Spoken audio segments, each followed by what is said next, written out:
3:09 in the afternoon on this beautiful Thursday. Thank you so much for tuning in today. I've never met Joe, but I sure would love to meet him. Joe Russo from conservatives4palin.com, an editor there. Joe, welcome to the program. Hi, Eddie. Thanks for having me. Yeah, thank you. Thank you for all the work that you do. You've, I don't know if it's true, but it's, for me personally, you're the site that I rely on to either confirm things that are going on up here or to maybe find anything new that's going on with Governor Palin. How did you get going with the website, and how did the website get going? Well, really, I just started it as a personal site to just write about my thoughts concerning the end of the campaign and what I felt the way certain McCain people were talking about the governor, and the media was just bashing her all the time. I figured somebody has to say something, in her defense, and I started out just by myself, and people started to read, and I invited the people who helped me with the site, and they're great, and they're the reason why it's taken off the way it has. Yeah. But just like anything else, it started small, now it's big.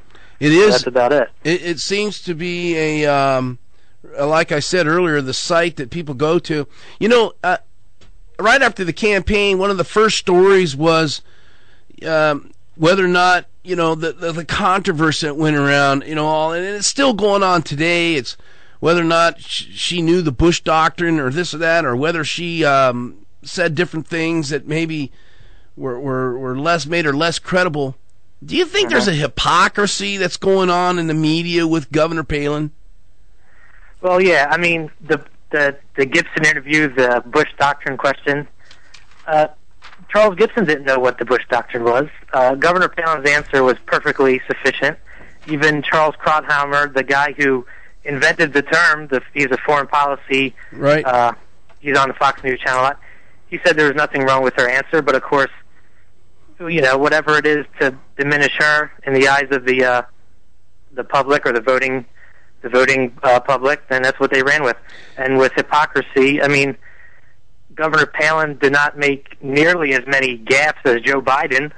Yeah. There's a guy he invented a restaurant that was been closed down for 20 years. He said Franklin Roosevelt was on television in 1929. Yeah. He gets away with it. It was unbearable to watch the way she was treated, and also with the clothes issue was blatant sexism to me, because yes. When did we start worrying about politicians' clothing? Right. It never came up ever. I mean, does Barack Obama go to Kmart and buy his suit off the rack? Of course not. Or how much money did his campaign spend on his wife's clothes, who joined him? How much money did they spend on his stadium speech with the lighting and the Greek temple they built? Oh, I mean, that was incredible. You want to start getting into campaign expenses? The governor or the RNC, Governor Palin didn't authorize that clothing. She didn't buy them. That's the RNC. So yeah, she had to answer for them like she bought it. She didn't buy it. And it should be noted too, as you well know, Joe, that complaint was dismissed about the clothing. Yeah. The ethics complaint was dismissed here just yesterday, or day before, by the FEC. Right. What about when President Obama during the campaign says, "Well, I've been to 57 states and I still have one left to go"? I mean, that was. I mean, we didn't hear all the talking heads and the pundits go, "Oh my goodness, this guy's just not qualified to be president of the United States." Heck, he thinks there's 58 states. Right, and the thing is because Governor Palin threatened Obama's presidency chance. I mean, when she gave her speech at the convention, and the people saw thousands of people lining up to. The media saw thousands of people lining up to listen to her speak. She was a threat, so she had to be attacked by all means necessary. They were picking up things from bloggers that she was banning books, and right. So there was just a smear campaign. Just throw whatever you have, and if it sticks, it doesn't matter if it sticks, because it's not like the media is going to challenge it. They're just going to run it, and the people watch the nightly newscast and they say, "Wow, right?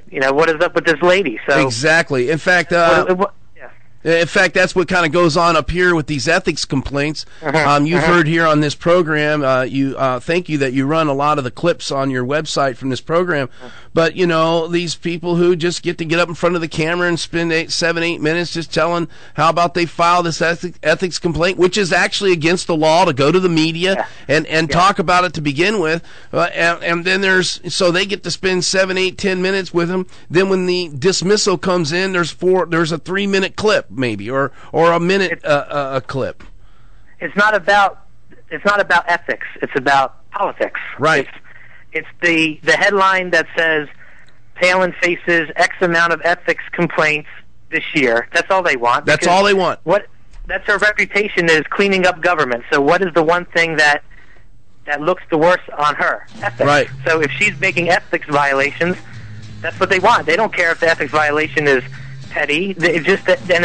It's not like the media, the Associated Press, is not going to tell you what the ethics complaint was, or they'll bury it in the article. Right. They just want the headline that says Palin hit with ethics complaint. Joe Russo, my guest, via the telephone, conservatives4palin.com. In my opinion, it's the largest pro-Palin website in the nation. Joe Russo, an editor, conservatives4palin.com. Joe, I'm going to take a break here. I got to pay some bills, and then I'll come right back to you if you can stick around for us. Can you do that? All right. Is he still there? Okay. Yeah. All right. Okay. Thank you, Joe. We'll be right back to you.